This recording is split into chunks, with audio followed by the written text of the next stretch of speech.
Piña. I am the owner of the refrigeration air conditioning appliance services, which is Electrocool Appliance Center, located at Polanco, Sumbangan, Norte. I was participant of the second skills competition sa School of BBC. That is the start of having my enhancement and TESDA. So, akong certification sa TESDA at that time, sa skill competition is I'm converted to refrigeration and conditioning in C1. So, that's why muna po ito akong gigamit para apply for abroad. So, na ko yung C1, then certification from the employer.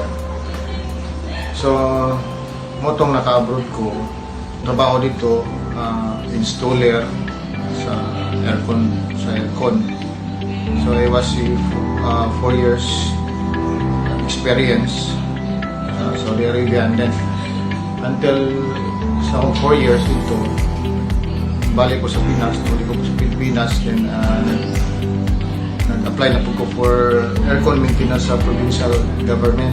Nagtudlo ko as trainer sa TESDA.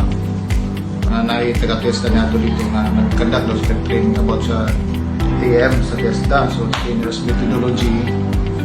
So nag-grab na ko ang chances sa itong time kay highly recommended po ko sa admin ko sa province. Okay. After noon, isa ka-employed ko sa province na kamot ko mo keskila sa TM. So tuod man na human. Agi sa TESDA, run ko business, putaran ako akong pamilya. Mo'y akong ipanginambuyan karon. Daghan may nga mga pareho na ako mga tao, mga estudyante, tangandoy na most bag kinabuhian sa TESDA. So, dako kayo ko salamat sa TESDA.